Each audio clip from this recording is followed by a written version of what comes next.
There is a specific kind of loneliness that only exists on Interstate 80 at 2 in the morning. It's not just the absence of other cars. It's the absence of the world itself. Out here, somewhere between the endless, flat expanse of Nebraska and the jagged rise of Wyoming. The darkness doesn't just surround you, it presses against the glass. It feels heavy, like ocean water, trying to find a crack in the cabin to leak through and drown you. I've been driving long haul for 20 years. I know the rhythm of the road better than I know the sound of my own wife's voice. You get used to the vibration of the diesel engine. That low frequency hum that settles deep in your bones and stays there even when you're lying in your own bed back home. You get used to the smell of stale coffee, diesel fumes, and that peculiar dusty scent of the heater kicking on. But mostly, you get used to the white line hypnosis. That's what the rookies call it. The old-timers call it the drift. It's that state of mind where your brain disconnects from your eyes. You're seeing the road, the dashed white lines flashing by like a strobe light. The reflective eyes of mile markers. The sudden flash of a deer in the peripherals. But you aren't processing it. You become a machine, just another gear in the transmission. You can lose hours like that.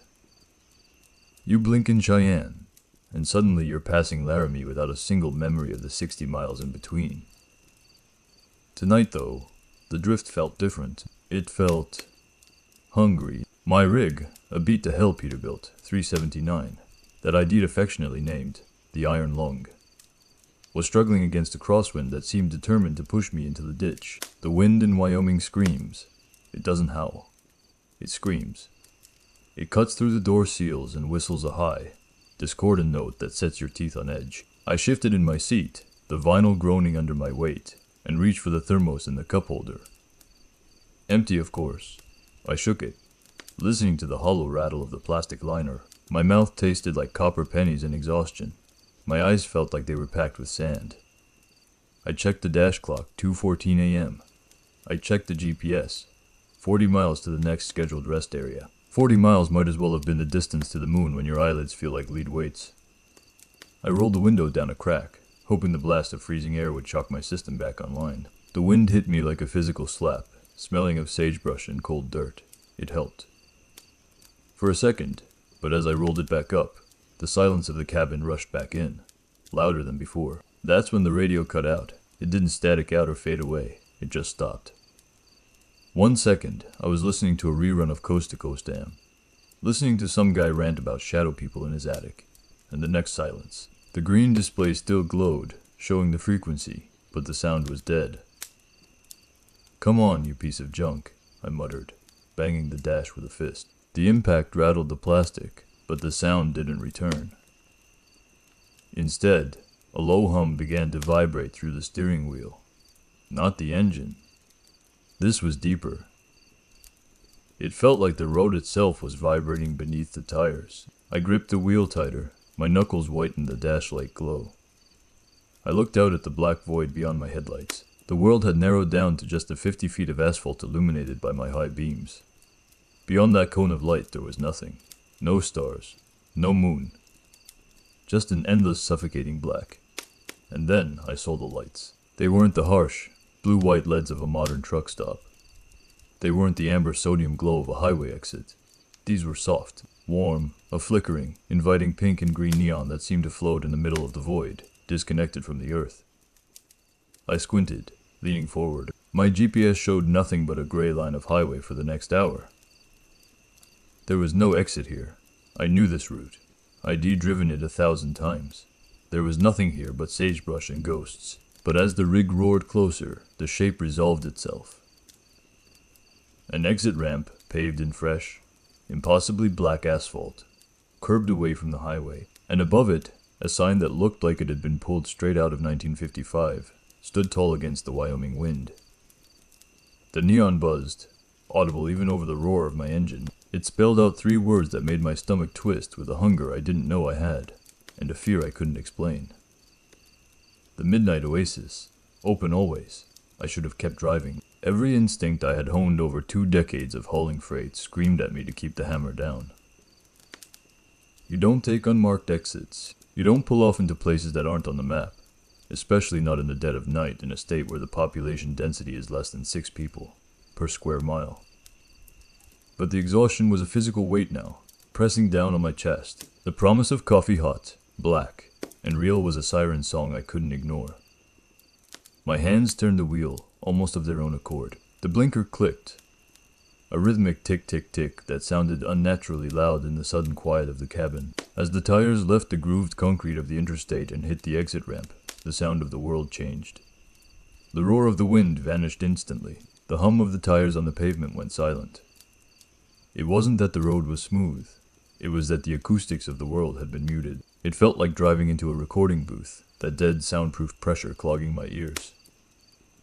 I glanced at the mile marker as I rolled past it. Green reflective paint, battered by hail and sun. The number stamped on it was wrong. Exit 404. Wyoming doesn't go up to exit 404 on this stretch. I knew that. My brain knew that. But my eyes were already scanning the darkness ahead. The ramp curved sharply, descending into a shallow valley that shouldn't have been there. A thick fog began to curl around the wheels of the truck. It wasn't the gray, watery mist you get near the coast. This fog was white, opaque, and dry. It swirled like smoke, thick and cloying, clinging to the windshield wipers. I flipped them on, but they just smeared the stuff around like grease. I downshifted, the engine growling low and throaty. The fog parted just enough to reveal the road surface. It wasn't asphalt anymore. It was gravel loose. Gray stones crunched under the weight of the 18-wheeler, popping and cracking like small bones. "Where the hell am I?" I whispered. My voice didn't echo. It just fell out of my mouth and died on the dashboard. I checked the GPS again. The screen was frozen. The little blue arrow that represented my truck was spinning in circles, surrounded by a featureless gray void. The message, recalculating, flashed in red letters at the top of the screen, blinking in time with my heartbeat. Recalculating, recalculating, recalculating. I reached out and jabbed the power button, turning the damn thing off. The darkness inside the cab deepened. Ahead, the neon sign I-80 seen from the highway loomed larger. Up close, it was massive. The tubing buzzed with an angry insectoid hum. The pink letters of midnight flickered erratically, casting spastic shadows across the gravel. The green letters of Oasis burned steady and sick, like radioactive sludge. Underneath the main sign, a smaller marquee board displayed a message in uneven, black plastic letters. Some were upside down, some were missing. TODOYSSBECIAL, YOURPAST, NOREFUNDS. A shiver ratcheted down my spine, cold as ice water. I told myself it was just a joke. Just some bored teenager messing with the letters to freak out the tourists. But there were no tourists here. There was no one here. The road flattened out, widening into a massive lot. I pulled the air brake, the hiss of the release sounding like a serpent's warning. I sat there for a moment, hands gripping the wheel, engine idling. The vibration of the truck was the only thing anchoring me to reality. Outside, the fog pressed against the windows, swirling in patterns that looked almost like faces screaming in silence. I looked at the fuel gauge. I had half a tank. I didn't need diesel. I just needed coffee. Just one cup, 10 minutes in and out. Just get the coffee, Jack, I told myself. Get the coffee, P, and get back on the big road. I grabbed my wallet and my heavy Maglite flashlight. I didn't know why I felt the need for a weapon, but the weight of the steel cylinder in my hand felt reassuring. I opened the door. The air that rushed in wasn't cold. It wasn't hot. It was stagnant. It smelled old. It smelled like attic dust, dried flowers, and ozone. It was the smell of a room that hadn't been opened in 50 years. I stepped down onto the running board, the metal groaning under my boot. As my foot hit the gravel, a jolt of static electricity snapped against my ankle, sharp and painful. I slammed the door shut. The sound was swallowed instantly by the fog. I locked it. I double-checked it. I turned toward the diner. It sat in the center of the lot like a lighthouse in a dead sea. Chrome and glass gleaming under the neon. It looked perfect, too perfect. I started walking, and as I walked I realized that the gravel wasn't just stones. I shined my light down. Among the gray rocks were things. Small things. A child's plastic toy soldier, half melted. A rusted engagement ring. A single leather baby shoe. A cracked pair of spectacles. The lot wasn't paved with gravel. It was paved with lost things, and I was walking right over them. I kept my beam focused straight ahead, refusing to look down at the detritus under my boots again. If I looked down, if I started analyzing the debris, the broken lockets, the faded Polaroids curling in the damp air, the rusted keys that opened doors long since demolished, I knew I would freeze, and freezing out here felt like a death sentence. I raised the light, sweeping the beam across the expanse of the parking lot. That's when the true wrongness of the place hit me. The lot was full. Rows upon rows of vehicles were parked in perfect alignment, facing the diner. But it wasn't just semi-trucks. It was a museum of transportation history, arranged without any logic or timeline. To my left sat a sleek, modern Volvo Van L sleeper cab, its chrome bumper shining as if it had just rolled off the assembly line. Next to it was a 1950 Chevy pickup, rusted through the wheel wells, its bed filled with rotting hay. Beside that, a 1970 station wagon with wood paneling. A Nixon now, bumper sticker peeling off the back chrome. And further back, almost swallowed by the fog, I saw the distinctive boxy shape of a Model T Ford. I walked down the center lane between the rows. I expected to hear the idle of engines. Truckers often sleep with their rigs running to keep the heat or AC on. I expected the rhythmic chug of diesel engines, the hiss of air brakes, the murmur of radios. Silence. Absolute, oppressive silence. Not a single engine was running. No exhaust plumes drifted into the cold air. The vehicles sat heavy and dead, like tombstones in a graveyard. I approached the Volvo cab. The curtains were drawn across the sleeper berth. I paused, debating whether to knock, to see if another living soul was awake in this purgatory. I raised my hand, but stopped inches from the metal. The door handle was covered in dust. Thick, gray dust that looked undisturbed. I shined my light on the windshield. It was coated in the same layer of grime. I wiped a small circle with my gloved hand and peered inside. The cab was empty. No clothes on the passenger seat. No logbook on the dash. No CB radio hanging from the ceiling. It looked stripped, sterile. I moved to the station wagon. The windows were down. I shined the light into the back seat. A child's car seat sat in the back. The fabric faded to a pale, sickly blue. A teddy bear was strapped into it. The bear's eyes were missing. Just two black holes staring back at me. On the floorboard lay a newspaper. The headline, yellowed and brittle, screamed up at me, "President Kennedy shot in Dallas." I pulled back, my breath hitching in my throat. I kept walking, faster now, my boots crunching loudly on the carpet of lost items.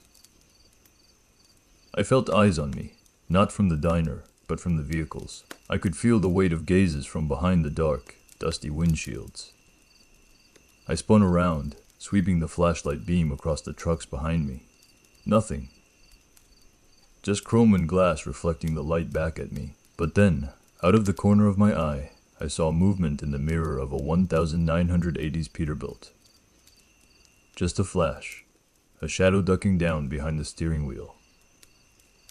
"Hello," I called out. The word hung in the air, flat and dead. No answer, but the sensation of being watched intensified. It felt like the air itself was thickening, pressing against my skin. The silence wasn't empty anymore. It was pregnant with held breath. It felt like 1,000 people were standing just out of sight, holding their breath, waiting for me to do something. Waiting for me to enter the diner. I turned back toward the building. The diner was only 50 yards away now. The windows were steamed up, glowing with a warm amber light that seemed to pulse in time with the neon sign above. I could see silhouettes moving inside, people, customers. They were sitting in booths, their heads bowed. I needed to get inside. The fear of the silent lot was rapidly outweighing the fear of the strange building. Out here, exposed in the open, surrounded by dead machines and the ghosts of travelers past, I felt like prey. Inside, there was light. There were people, even if those people were strange. They were better than the feeling of cold fingers brushing against the back of my neck. I broke into a jog, my grip on the flashlight tightening until my knuckles ached. I passed a Greyhound bus from the 1960s. Its side destination banner read. Nowhere. I reached the concrete steps of the diner. I didn't look back at the lot. I didn't want to see if the heads in the trucks had popped up to watch me leave. I grabbed the chrome handle of the glass door. It was cold, freezing cold, like grabbing a block of dry ice. I pulled. The door opened with a cheerful, welcoming jingle of a bell that sounded shockingly loud after the silence outside. I stepped over the threshold, and the door slammed shut behind me with the finality of a coffin. The transition was violent. 1 second, I was in the stagnant, ozone-scented silence of the fog. The next, I was drowning in sensory overload.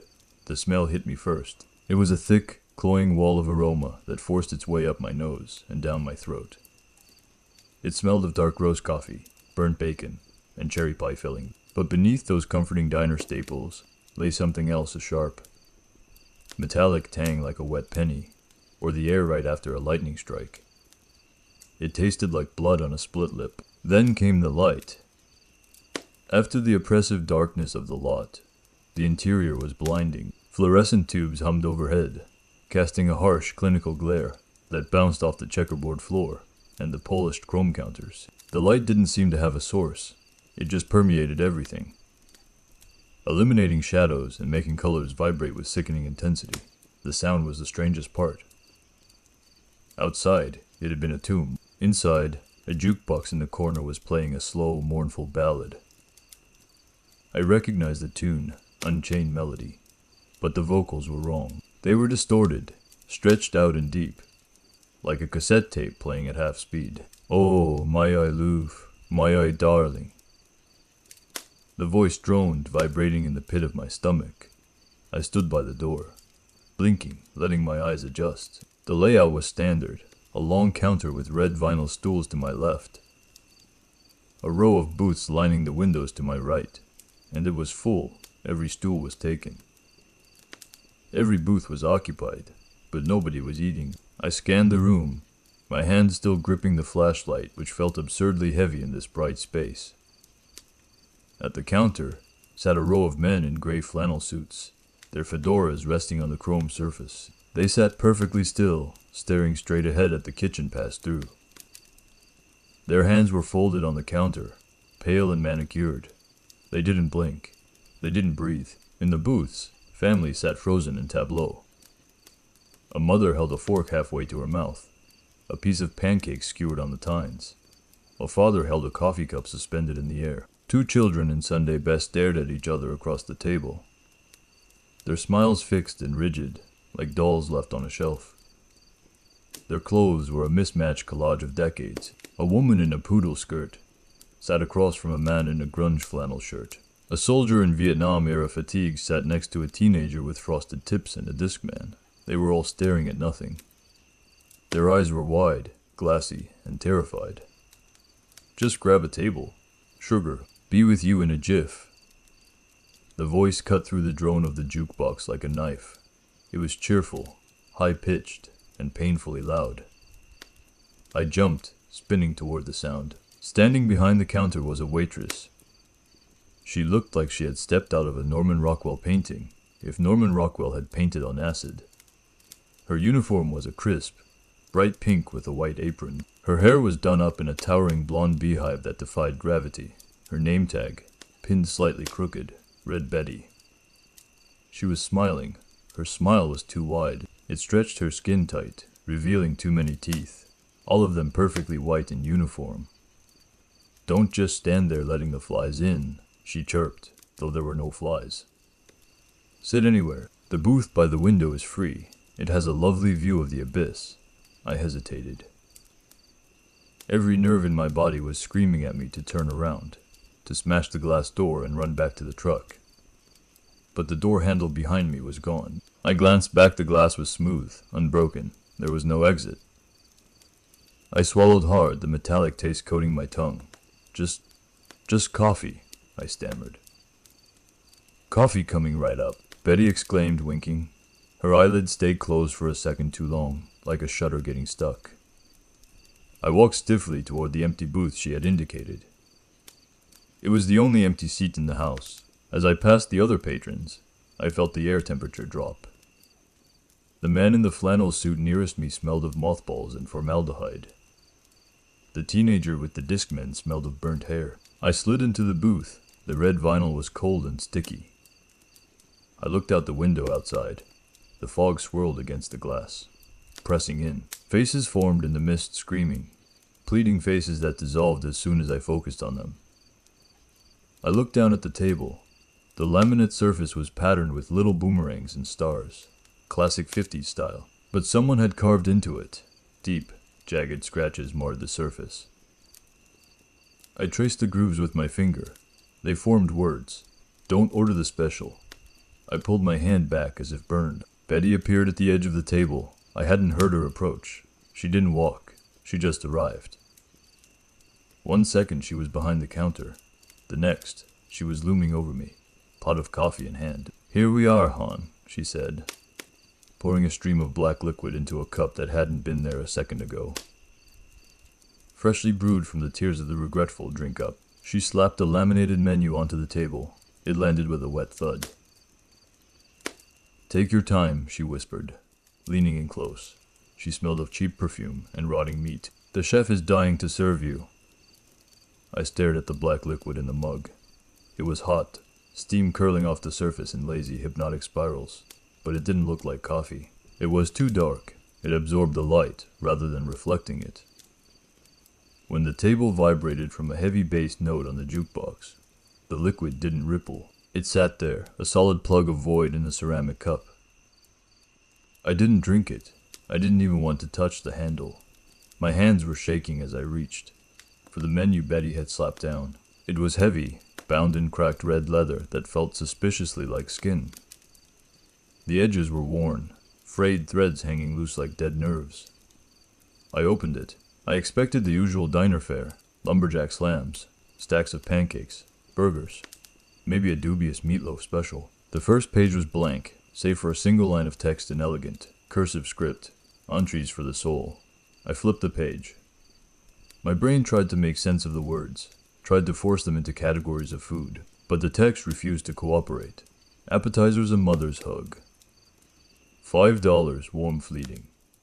Served with a side of nostalgia. Note, may cause weeping. The first kiss. $12.50. Sweet, awkward, with notes of cherry chapstick and nervous sweat. Best consumed quickly before it turns bitter. Childhood wonder. Market price. Currently unavailable due to supply chain issues. I blinked hard, rubbing my eyes. Was this some kind of hipster conceptual art project? A themed restaurant where the menu was a metaphor? I looked around the diner. The man in the flannel suit across the aisle was staring at a plate. On it sat a glowing, blue orb that pulsated gently. He picked up a fork and knife, his movements mechanical. He sliced into the orb. It didn't break. It popped like a bubble. A faint, chiming sound, like a child's laughter, drifted from the plate before dissipating into the stale air. The man began to weep, silent. Heavy tears rolled down his gray cheeks. He didn't need anything. He just inhaled the fading sound, his face twisting in a rictus of grief. I looked back at the menu, my stomach churning. Main course's unspoken apology. $25, heavy on the palate, served cold. Guaranteed to sit in your gut for years. The road not taken. $40, a platter of what-ifs. Choose between. The girl you left behind, the job you didn't take, or the call you didn't make. Lost potential. $15.99, served raw, tough and chewy, a favorite among artists and writers. My eyes scanned down the list, nausea rising in my throat. These weren't metaphors. They were experiences, memories, emotions distilled into consumable form. And then I saw the specials board, clipped to the inside cover. Today's special's ignorance. Free. The ability to forget everything you see tonight. Highly recommended. The last goodbye. Your soul. See the face of a loved one last time. Warning, addictive. I slammed the menu shut. The sound echoed in the quiet space between songs on the jukebox. Several heads in the nearby booths turned toward me. Their movements were jerky, like stop-motion animation. The soldier in the corner was staring right at me. His eyes were milky white cataracts. He mouthed something run. I looked back at the counter. Betty was watching me. She was polishing a glass, but she wasn't looking at the glass. She was staring directly at my booth, her smile fixed and predatory. "See something you like, hon?"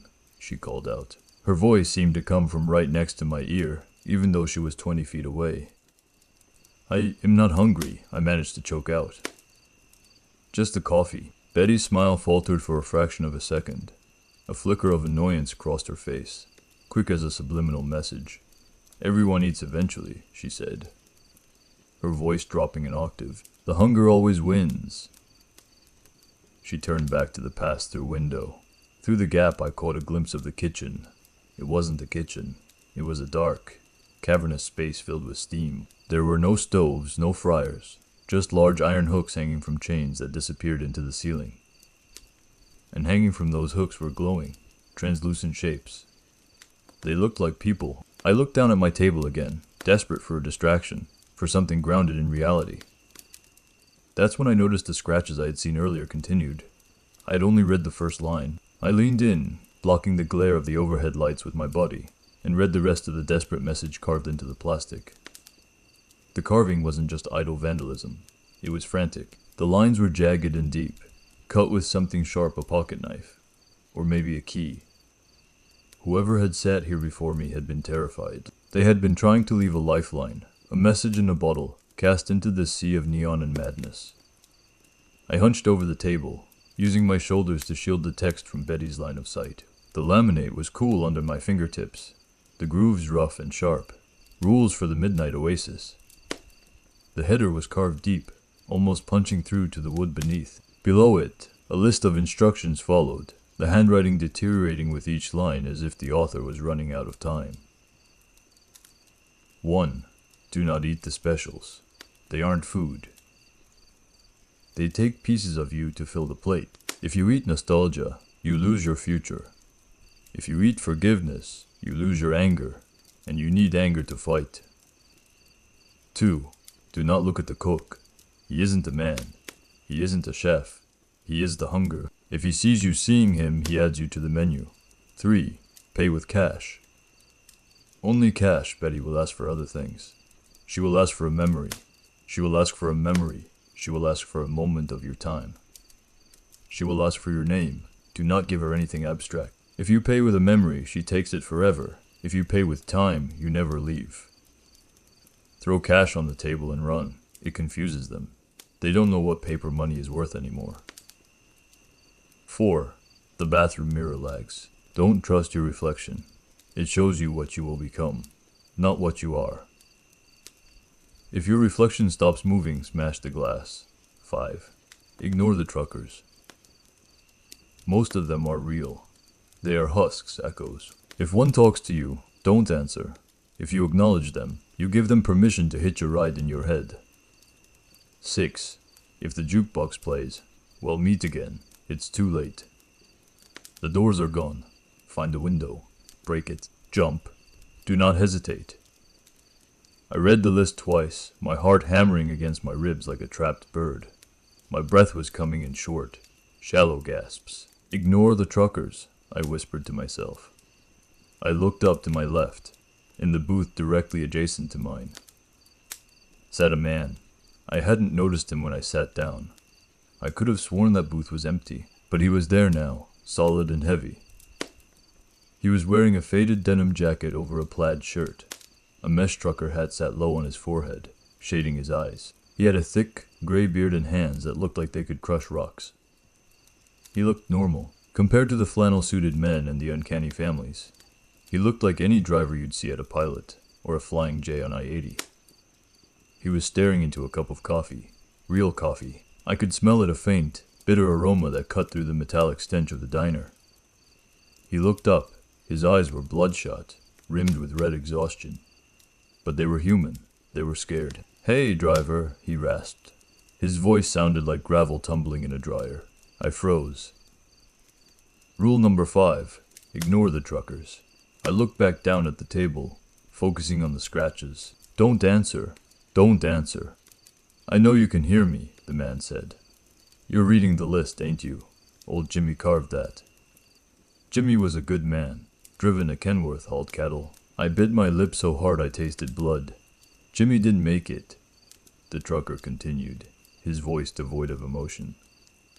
He tried to pay with cash, but he didn't have enough small bills. Betty, she doesn't make change. I couldn't help it. The sheer normalcy of his voice, the trucker lingo, broke through my defenses. I turned my head slightly. Who are you? I whispered. The man smiled. It was a sad, broken smile. Name's Miller, he said. Used to drive for CRS, disappeared in '98 during a blizzard outside Rawlins. Least, that's what they say on the milk cartons. My blood ran cold. I knew that name. Every driver on I-80 knew the legend of Mad Dog. Miller, he vanished with a load of electronics 20 years ago. His truck was found idling on the shoulder, untouched, no footprints in the snow. You're Miller? I stammered. I was, he said. He picked up his cup. Now I'm just waiting for my check. He took a sip. Don't look so scared, kid, Miller said, putting the cup down. You ain't ordered yet. You still got a chance. He leaned in, his voice dropping to a harsh whisper. But you gotta hurry, the cook. Has in a bad mood tonight. He ran out of ingredients. Miller nodded toward the kitchen door. And Hez looking for fresh meat. I stared at Miller. He looked exactly like the grainy photos that used to be taped up in dispatch offices from Sacramento to Omaha. Same crooked nose, same scar over his left eyebrow. But in the photos, he was 35. Sitting here, under the harsh fluorescent glare, he looked timeless. Not old, not young, just preserved. Like a specimen in a jar. You've been here since '98, I asked, my voice barely a whisper. Miller frowned, his brow furrowing in genuine confusion. 98, kid. It's barely past midnight. I pulled in. What? 20 minutes ago. Got caught in the snow. I looked out the window. There was no snow, just the swirling dry fog and the silent screaming faces. Miller, I said slowly. It's July. It's 2018. Miller froze. His hand, halfway to his coffee cup, stopped in midair. A tremor started in his fingers, subtle at first, then violent. The coffee in his cup rippled finally, a reaction to physics sloshing over the rim onto the table. Don't joke like that. I got a load to deliver in Salt Lake by Tuesday. My little girl's birthday is next week. Shez turning 6. Miller, I said, a wave of pity washing over my fear. Your daughter, Shez, grown up. She probably has kids of her own now. The color drained from Miller's face, leaving it gray and waxy. He looked down at his hands. He turned them over, examining the calluses, the grease stains under the nails. No, he whispered. Number, I just sat down. I ordered the long-haul breakfast. Betty said it would keep me awake. He looked up at me, panic flaring in his eyes. What did I eat? I don't remember eating. He looked at the empty plate in front of him. It was clean, spotless, but there was a smear of something iridescent on his lower lip, like oil on water. I feel empty, Miller gasped, clutching his stomach. It felt warm going down like whiskey, but now it feels like to raise a hole inside me.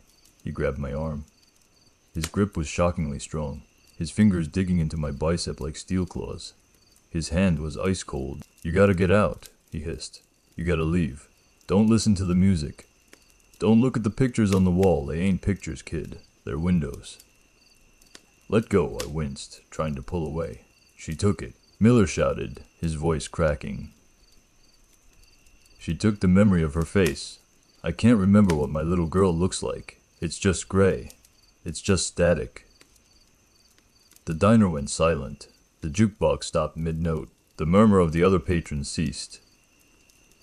Every head in the room, the flannel suits, the families, the soldiers snapped toward our booth, with a synchronized crack of vertebrae. Miller released me, shrinking back into his seat. He looked terrified. They heard me, he whimpered.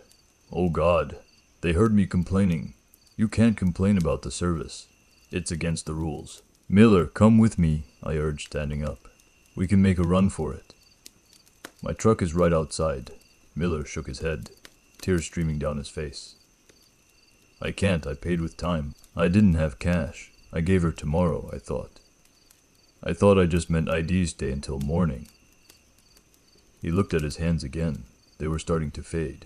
Literally fade. I could see the pattern of the vinyl booth through his knuckles. She took all my tomorrows, he whispered. Is there a problem here, gentlemen? Betty was there. She hadn't walked over. She had just materialized at the end of the table. Her smile was gone. Her face was blank, smooth like a mannequin's, except for her eyes. They were pitch black holes, devoid of white or iris. No, Miller squeaked. No problem, Betty. Just finishing my coffee. He lifted the cup with a trembling, translucent hand. Betty turned her gaze to me. The pressure of it was physical, like a heavy weight pressing down on my skull. And you, she said, her voice sounding like grinding gears. You haven't touched your coffee. It's getting cold. We don't like waste in this establishment. She reached out and tapped the table with a fingernail painted blood red. Tap, tap, tap. Go wash up, she commanded. You look like you've seen a ghost. The restroom is down the hall. Make yourself presentable before the main course. It wasn't a suggestion. It was an order. I nodded mutely, backing away from the booth. I looked at Miller one last time. He was staring into his cup, muttering his daughter's name over and over, trying to conjure an image that was gone forever. I turned and walked toward the back of the diner. The hallway was long, stretching further than the building should have allowed. The light flickered, and as I walked I heard Miller scream. It wasn't a scream of pain. It was the sound of a soul being deleted. I didn't look back. I pushed open the door marked Gents and stumbled inside. The restroom was a stark contrast to the chrome and neon warmth of the dining area. It was industrial, cold, and smelled violently of bleach and rust. The walls were covered in white tiles, half of them cracked. The grout stained a sickly brown. A single bulb hung from a wire in the center of the ceiling, swinging gently in a draft I couldn't feel, casting shifting shadows that stretched and contracted like breathing lungs. I rushed to the sink, gripping the porcelain basin with both hands to stop them from shaking. I turned the faucet. Water sputtered out, brownish and sputtering, before clearing to a stream of icy liquid. I splashed it on my face, the cold shock momentarily clearing the fog of panic in my brain. I looked up at the mirror. Rule number 4. The bathroom mirror lags. I stared at my reflection. It was me, tired eyes, gray stubble, grease-stained trucker hat. But it wasn't moving, I blinked. The reflection didn't blink. I tilted my head to the right. The reflection stayed still for a full second, then jerked its head to the right in an unnatural, snapping motion. I raised my hand to my face. In the mirror, my hand remained on the sink. 2 seconds passed. Then, the reflection's hand shot up to its face, faster than I had moved. Oh God, I whispered. In the mirror. My reflection didn't move its lips. It just stared at me with an intensity that made my skin crawl. 3 seconds later, the reflection's mouth opened, and it mouthed the words. Oh God. I looked away, unable to bear the disconnect. It felt like I was looking at a recording of myself, a delay in the broadcast of reality. I turned toward the stalls. There were 3 of them. The doors were painted a peeling seafoam green. The first 2 were open, revealing toilets that looked like they hadn't been cleaned since the Nixon administration. The 3rd stall door was closed. On the walls of the stall I was facing, the graffiti seemed to be moving. I squinted. It wasn't just scrawled names and phone numbers. The ink was flowing, crawling across the tile like black veins. For a good time call, Satan. 666. Shifted into for a good time call your mother. She misses you. Trump 2024 shifted into no presidents here. Only hunger. Jenny was here shifted into Jenny died here. I backed away, bumping into the paper towel dispenser from the closed 3rd stall. A sound emerged. It was soft at first. A whimpering, a wet, sniffling intake of breath. Hello? I called out, my voice trembling. The whimpering stopped. A pause then, sobbing. It was a man's voice. Deep, ragged sobbing. The sound of someone who had given up entirely. Please, the voice choked out. I don't have any more. I gave her everything. I gave her the wedding. I gave her the graduation. I have nothing left. My stomach dropped. The voice. It sounded familiar. Who's in there? I asked. I'm empty, the voice wailed. I'm just a shell. Let me go, please. Just let me fade. I stepped closer to the stall. I couldn't help myself. Do you need help? The sobbing stopped abruptly. Help? The voice asked. It changed. The pitch shifted. It wasn't the stranger's voice anymore. It was my voice. It was me, crying in that stall. You can't help me, my own voice whispered from behind the door. You are me. You're just the part that hasn't realized it's dead yet. I froze. The bathroom spun. Open the door, the voice commanded. Look at what's left of us. My hand reached for the latch. I felt compelled like a moth to a bug zapper. I had to know. Was I in there? Was I dead? Was this whole night just the firing synapses of a dying brain in a ditch off exit 404? I touched the metal. It was warm like skin. Number the thoughts screamed through my mind, breaking the trance. Don't look. I yanked my hand back. I turned and ran for the door. Behind me, the stall door slammed open with a deafening bang. Don't leave me, my voice shrieked, distorted and echoing. We have to pay the bill. I burst out into the hallway, the door swinging shut behind me. The silence of the corridor rushed back in, but I could still hear the faint, wet sobbing from the other side of the door. I leaned against the wall, gasping for air. The mirror lagged. The graffiti changed. The voice was mine. I checked my pocket. I felt the comforting, crinkling bulk of my wallet. Cash, I had cash. I had to pay. I had to pay and run before I ended up in that stall, or worse, in the kitchen. I stumbled back into the main dining area, my legs feeling like they were made of damp sawdust.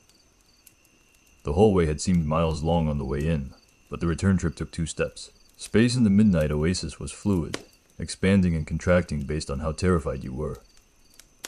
The atmosphere in the diner had shifted. The music had stopped entirely. The only sound was the low electric hum of the neon sign outside buzzing through the walls, and the wet, rhythmic sound of chewing. I looked at the booth where Miller had been sitting. It was empty. No Miller, no coffee cup, no spill on the table. The vinyl seat was smooth and pristine, as if no one had sat there in years. It was as if he had never existed, but the other patrons were still there, and they had changed. The men in the flannel suits were no longer staring ahead. Their heads were tilted back at impossible angles, mouths open wide, like baby birds waiting to be fed. The families were slumped over their tables, their faces buried in plates of glowing blue sludge. And then, the kitchen door swung open. It didn't swing like a normal door on hinges. It blasted outward, slamming against the wall with the force of a cannon shot. A cloud of steam rolled out, thick and yellow, smelling of sulfur and burnt sugar. Through the haze, the cook emerged. He was massive. He had to stoop to fit through the doorway. He wore a stained white apron that was stiff with dried fluids red, black, and something iridescent. His skin was pale and glistening, like raw chicken left out in the sun. He wore a chef's toque, but it sat atop a head that had no face, no eyes, no nose. Just a vertical slit of a mouth that was stitched shut with thick, black wire. And he had too many arms. 4 arms protruded from his torso. 2 were human-like, holding a massive, rusted cleaver and a tenderizer. The other 2 were smaller, spindly, insect-like appendages that twitched and grasped at the air. He stepped into the dining room, the floor tiles cracking under his weight. In his human hands he carried a large silver platter. On it sat a cloche, the domed cover gleaming under the harsh lights. Betty appeared at his side, looking tiny and fragile next to the monstrosity. She was practically vibrating with excitement. "Order up," she screeched, her voice cracking. "Fresh from the void, who's hungry?" The cook walked toward the center of the room. He moved with a strange, shambling grace, his joints popping audibly with every step. He stopped at the table of the Vietnam soldier and the teenager. He placed the platter down with a flourish. One of his insect arms reached out and lifted the silver dome. Underneath, there was no food. There was a human head. It was Miller's head. His eyes were wide, frozen in that final moment of terror. His mouth was open in a silent scream, but the top of his skull had been neatly removed, like a soft-boiled egg inside. His brain pulsed with a soft golden light. "Fresh memories," Betty announced, clapping her hands. "Get them while they're hot. We have first bike ride, daughter's birth, and a lovely side of regret." The soldier and the teenager didn't hesitate. They lunged forward, grabbing handfuls of the glowing light from inside Miller's skull. They shoved it into their mouths, chewing frantically. As they ate, their faces changed. The soldier's cataract eyes cleared for a moment, and he looked confused. "Sarah," he whispered, "is that you?" The teenager started crying, tears streaming down his face as he swallowed. "I don't want to go," he mumbled. "I don't want to die." I gagged, bile rising in my throat. I backed away, bumping into a table. The sound of silverware clattering to the floor rang out like a gunshot. The cook froze, slowly, terrifyingly slowly. His faceless head turned toward me. The vertical slit of a mouth began to tear open. The black stitches snapped one by one, pop, pop. Pop, revealing a maw filled not with teeth, but with rows of small, grasping fingers. "He sees you," Betty whispered, appearing right next to my ear again. "Rule number 2, sugar. Don't look at the cook." The cook raised his cleaver. It dripped with Miller's essence. "Has offended," Betty giggled. "You haven't ordered, you haven't paid, and now you're staring." She leaned in closer, her breath smelling of grave dirt. "He thinks you look ripe." I scrambled backward, knocking over a chair. The cook took a step toward me. Then another. He was gathering speed. The floor shook. "The bill," I shouted, my voice cracking. "Bring me the bill, I want to pay." The cook stopped, his cleaver hovering in midair. "The rules." They were bound by the rules. If I was a paying customer, they couldn't just butcher me. Not yet. Betty's smile returned, wider and sharper than before. "The bill?" she asked sweetly. "Well, why didn't you say so?" She reached into her apron pocket and pulled out a small black slip of paper. "I have it right here." She held it out. "But I warn you," she whispered. "Inflation is a killer these days." Betty held the black slip of paper between two manicured fingers. It didn't flutter in the draft of the air conditioning.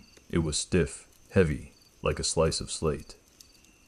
I reached out, my hand trembling so violently that I almost dropped it. As my fingers brushed hers, a shock of cold shot up my arm, numbing my fingertips instantly. It felt like touching liquid nitrogen. I took the bill. I didn't look at it immediately. I looked at the cook. He was still standing in the center of the room, his forearms twitching. The fingers inside his mouth wiggled, tasting the air. He was waiting. The other patrons had stopped eating Miller's memories, and were now watching me, their eyes burning with a collective, silent hunger. "Read it, honey," Betty urged, her voice dripping with mock sweetness. "Let's see what you owe." I looked down. The paper wasn't printed with ink. The letters burned on the black surface in searing white fire. "Invoice number." "Oh, whoa, whoa, whoa, whoa." "Customer." "Jack date." "The end of time itemized charges." 1-1. "Cup of nothing." "Cost." "Your peace of mind use of restroom." "Cost your reflection loitering in purgatory." "Cost your reflection loitering in purgatory." "Cost your hope subtotal." Everything you are payment due. 1 happiest childhood memory. Specifically, the day your father taught you to fish at Blue Lake. 1978. The smell of pine. The sun on the water. The feeling of safety. My breath hitched. How did it know that memory? It was the cornerstone of my life. It was the one thing I went back to when the road got too long, when the loneliness got too heavy. It was the day I realized my dad loved me. It was pure, untainted by the divorce, the drinking, the years of silence that followed. "It's a small price," Betty whispered. "Just one memory. You have so many. You won't even miss it. It'll just be gone, like a dream you can't quite recall." I looked at the bill again. The letters pulsed. "Payment due now." "If I give you this," I said, my voice shaking. Betty's eyes widened. "Leave, oh, sugar. Nobody leaves until the debt is settled. But once you pay, sure. You can walk right out that door. She pointed to the glass door. It looks solid now, real. But I remembered the rules. Rule number 3, pay with cash, never with time. Never with a memory. If I gave her that memory, what would be left of me? Miller had given them everything, and he ended up on a platter. If I gave them the memory of my father, would I forget who I was? Would I forget how to love? I can't, I whispered. Can't. Betty's face hardened. The skin around her eyes tightened. Or won't. I have cash, I said, reaching for my back pocket. I have money, real money. Betty threw her head back and laughed. It was a dry, rattling sound, like dead leaves skittering on pavement. Money, she cackled. What good is green paper here? Can we eat it? Does it keep the cold out? Does it make the cook happy? The cook took a step forward. He slammed the flat of his cleaver against his thigh. Thwack. In paying with cash, I insisted, pulling out my wallet. My hands were fumbling, clumsy with panic. I ripped it open. I had maybe $80. A couple of 20s. A 10, someone's. I slammed the bills onto the table. Keep the change, I said, trying to sound defiant, but sounding only terrified. Betty looked at the money. Her expression shifted from amusement to genuine confusion. She tilted her head, like a dog hearing a high-pitched whistle. She picked up a $20 bill. She sniffed it. She licked it. It tastes like dirt. She spat, throwing it back down. It tastes like grease in desperation. It's legal tender, I shouted. For all debts, public and private. Not here, Betty shrieked. Her face began to change. The human mask rippled. Her jaw unhinged, dropping down to her chest. Her eyes bulged, turning from black pits into swirling vortices of red. We want the memory, she roared. The sound blew the napkins off the table. The lights in the diner flickered and died, replaced by a deep emergency red strobe.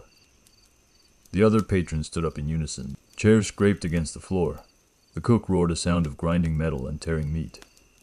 He raised the cleaver high. You broke the rules, Betty hissed, her voice sounding like two stones grinding together. You refused the transaction. She lunged across the table, her fingernails lengthening into talons.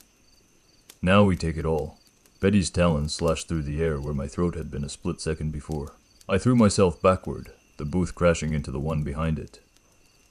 The sound of tearing vinyl and splintering wood was lost under the sudden cacophony of the diner waking up. The red emergency lights pulsed like a heartbeat thump-thump. Thump-thump casting the room in a strobe of blood and shadow. In the flashes, I saw the patrons moving. They weren't stiff anymore. They were fluid. Fast.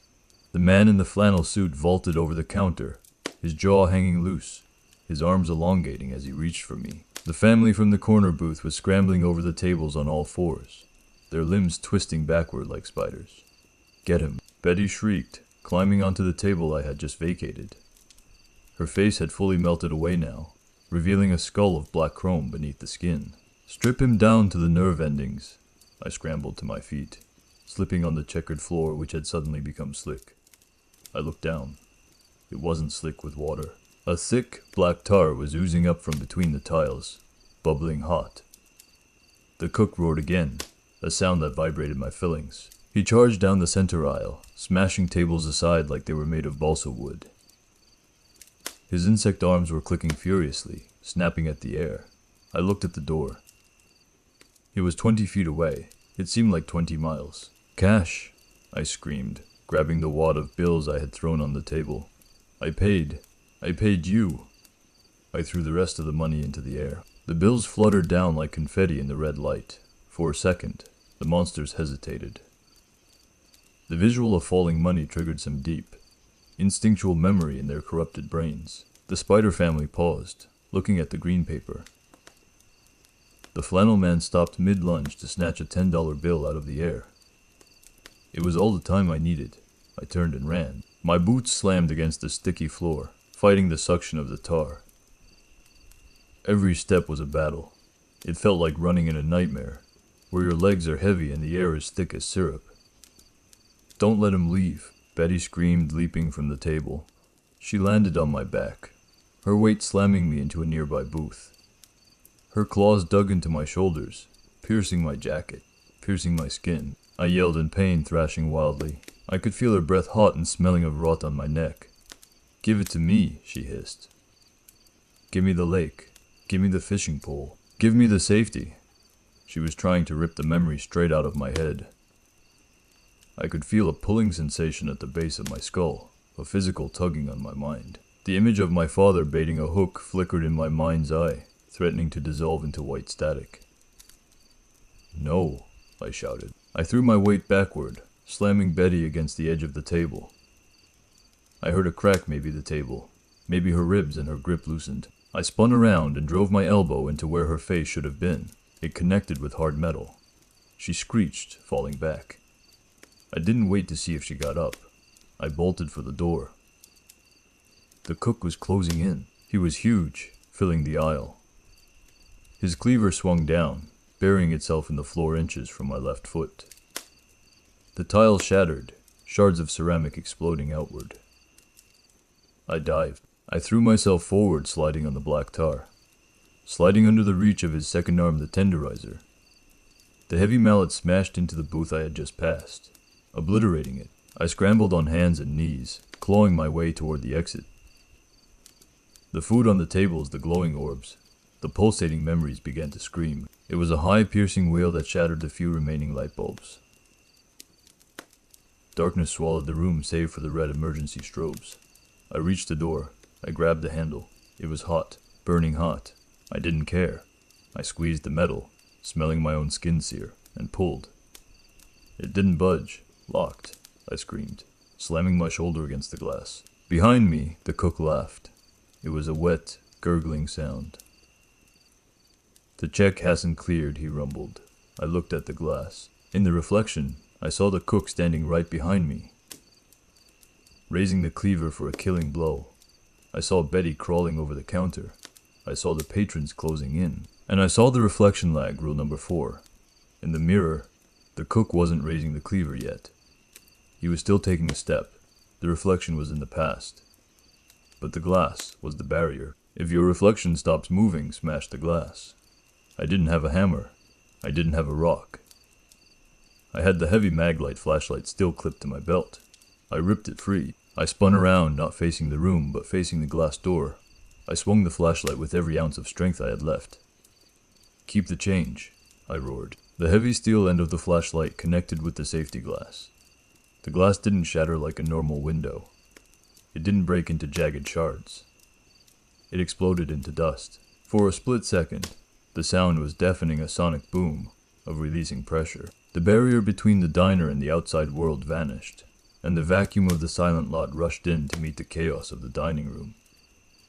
The air pressure shift was violent. It sucked the air out of the diner, pulling napkins, menus, and money out into the night. It pulled me with it. I tumbled out onto the concrete steps, landing hard on my shoulder. The gravel bit into my cheek. The cold air hit me like a physical blow, a stark contrast to the stifling heat inside. I scrambled up, gasping for breath. Behind me, the diner was a cacophony of shrieks and roars. The doorway was a gaping maw of red light and steam. Betty was at the threshold. She tried to step out, but an invisible barrier seemed to hold her back. She clawed at the air, her metal skull gnashing. She couldn't leave. The diner was her cage. "Come back," she screamed. "You forgot your receipt." I didn't answer. I turned and ran toward the truck. The parking lot had changed. It wasn't silent anymore. The fog was churning, boiling like water in a kettle. And the cars were screaming. Every vehicle in the lot, the Model T, the 70s station wagon, the modern rigs, was shaking violently. Their headlights were flashing on and off in a strobe of blinding white light. Their horns were blaring, a dissonant symphony of honks, beeps, and sirens. Honk, beep, wail, but underneath the mechanical noise, I heard it. The screaming wasn't coming from the engines. It was coming from inside the cabs. I sprinted past the station wagon. The windows were rolled up now, but I could see small hands pressing against the glass from the inside. Dozens of small hands. The car wasn't empty anymore. It was full of shadows, thrashing against the windows, begging to be let out. I ran past the Peterbilt. The air horn blasted, a deafening train whistle that vibrated my bones. In the driver's seat, a skeleton in a trucker hat was slamming its head against the steering wheel. Thud, thud, thud, help us. A voice cried out from the 50s pickup. Don't leave us here. I covered my ears, but the sound pierced right through. It was the chorus of the damned, the choir of everyone who had ever taken exit 404 and never paid the bill. My truck, the Iron Lung, it was 50 yards away. It looked like a sanctuary, but something was standing between me and the rig. The fog swirled and parted. The cook was there. He had left the diner. The rules that bound Betty didn't seem to apply to him. Or maybe his hunger was just stronger. He stood in the middle of the aisle, 10 feet tall, steam rising off his pale, glistening skin. His forearms were spread wide. The cleaver in his hand was glowing red hot. He didn't roar. He didn't speed. He just stood there blocking my path. I skid to a halt, my boots tearing up the gravel. I looked left, rows of screaming cars. I looked right, more screaming cars. There was no way around him. I looked at the ground. A rusted tire iron lay near my feet, discarded decades ago. I grabbed it. It was heavy, cold, and useless against a monster like that. But it was something. The cook took a step forward. The ground shook. You have something of mine, a voice rumbled in my head. It wasn't spoken. It was felt. The memory, it smells sweet. I gripped the tire iron. Come and get it, I yelled, my voice sounding tiny against the wall of noise. The cook lunged. He moved impossibly fast for something so big. The cleaver swung down in a vicious arc. I dodged left, rolling over the hood of a 1990 sedan. The cleaver smashed into the car's engine block, slicing through steel and hoses like they were paper. Oil and coolant sprayed out like blood. I scrambled off the other side of the car, putting the vehicle between us. I ran. I could hear him tearing the car apart to get to me. Metal shrieked. Glass shattered. I reached my truck. I fumbled for my keys. My hands were slick with sweat and blood from my shoulder. Where are they? Where are the keys? I patted my pockets. Left pocket empty. Right pocket wallet. Jacket pocket the clicker.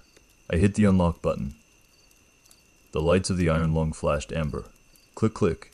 It was the most beautiful sound I had ever heard. I grabbed the door handle and yanked it open. I pulled myself up into the cab. The cook roared behind me. I felt the wind of his movement. I slammed the door shut and locked it just as a massive, meaty fist slammed against the glass.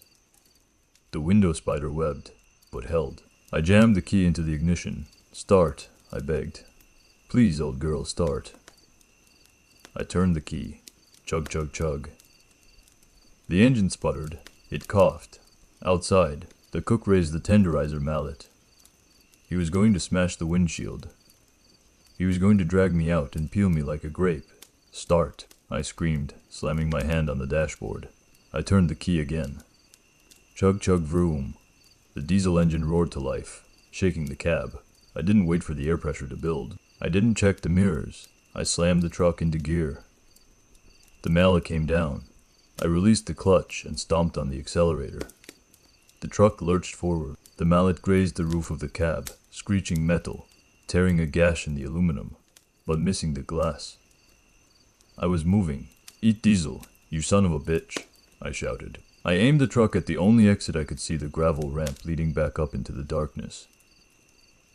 But the cook wasn't done.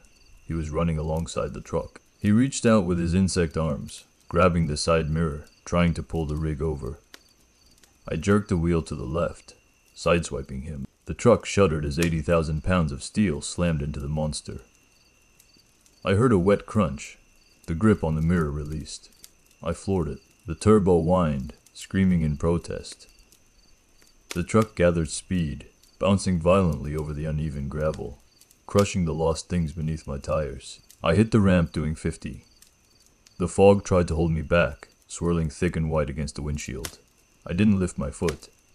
I drove blind into the gray. The Peterbilt roared as it climbed the ramp, the engine straining against the incline. The gravel sprayed out from under the tires like buckshot, peppering the undercarriage with a frantic, metallic rhythm. I couldn't see anything. The fog was a solid wall of white pressing against the glass. The headlights simply reflected back at me, blinding in their intensity. I was driving by feel, by the vibration of the road through the steering wheel, praying that the ramp didn't curve, didn't end in a cliff, didn't loop back to that accursed diner. The screaming of the cars in the lot below began to fade, replaced by the roar of my own engine and the pounding of my heart. But the sense of being pursued didn't leave. I checked the side mirrors. Through the swirling mist, I saw a red glow. It wasn't the taillights. It was lower, the neon sign. Midnight Oasis. It was following me. The sign wasn't stationary anymore. It was floating through the fog, keeping pace with the truck. The letters buzzed angrily, the pink and green light casting long, distorted shadows that raced alongside the cab. And beneath the sign, in the red glow, I saw him. The cook was running. He was on all fours now, moving like a silverback gorilla, his knuckles smashing into the gravel to propel him forward. His apron flapped behind him like a tattered cape. His faceless head was raised, sniffing the air. He was gaining. "Come on," I whispered, gripping the wheel until my hands cramped. "Come on, Long. Don't fail me now." I shifted gears, the transmission grinding in protest. The truck lurched, picking up speed.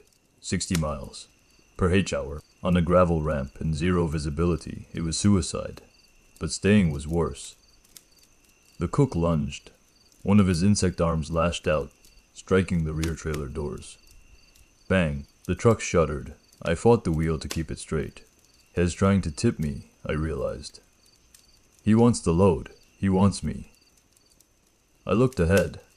The fog was thinning, just a little. I could see shapes dark, looming shapes, trees, rocks. Number reality. The texture of the darkness was changing. The flat, gray void was giving way to the textured black of a Wyoming night.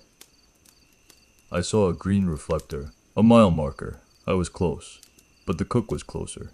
He was right beside the cab now. I could see the stitches on his mouth popping open again. I could see the fingers wriggling inside. He reached out with a human hand, grabbing for the door handle. I did the only thing I could think of. I reached for the CB radio. It was dead. Static. But I grabbed the mic anyway. I keyed it. Breaker 19. I screamed into the dead air. I'm coming in hot. Clear the road. I don't know why I did it. Maybe to feel less alone. Maybe to leave a record. But as soon as I let go of the button, a voice crackled back through the speaker. "We got you, driver. Keep the hammer down." It wasn't Miller. It wasn't Betty. It was a voice I recognized. It was Harry, my old dispatcher. Harry, who had died of a heart attack 3 years ago. "Watch your six, Jack," Harry's voice said, clear as a bell. "Shift to the high gear, break the barrier." I didn't question it. I slammed the shifter into the highest gear. I matted the pedal. The cook grabbed the handle. He ripped the door open. The wind howled into the cab. The smell of rot filled the space. The cook's insect arm reached in, claws clicking, grabbing my shoulder. I screamed. And then I saw it, the white line. The solid, white line of the interstate shoulder. I yanked the wheel to the left. The truck hit the asphalt. The transition was instantaneous and violent. The gravel vanished. The fog vanished. The neon sign vanished. The cook vanished. 1 second, I was fighting a monster in a gray void. The next, the truck tires were screaming on pavement, drifting across 2 lanes of Interstate 80. The door slammed shut on its own, the lock engaging with a loud click. The silence of the cabin returned. But it wasn't the dead silence of the oasis. It was the normal, heavy silence of the road. The headlights illuminated the reflectors on the road ahead. They stretched out into the distance, steady and real. I pumped the brakes, wrestling the rig back into the right lane. The trailer swayed, threatening to jackknife, but the tires found grip. I slowed down. 70, 60, 50. I looked in the rearview mirror. Behind me, there was nothing. No exit ramp, no neon sign, just the dark, empty expanse of the Wyoming plains. I looked at the passenger seat. Resting there, sitting innocently on the vinyl, was a single black object. It was the receipt. The white letters were still burning on the paper, fading slowly like dying embers. Transaction incomplete. Balance remaining, I grabbed it. It was cold. I crumpled it in my fist and threw it out the window. The wind caught it, whipping it away into the night. I didn't stop. I didn't look back. I drove. I drove until the sun came up. I didn't stop for coffee. I didn't stop to pee. I didn't stop to check the tires, even though I could feel a vibration in the rear axle that suggested I had blown a seal or cracked a rim during the escape.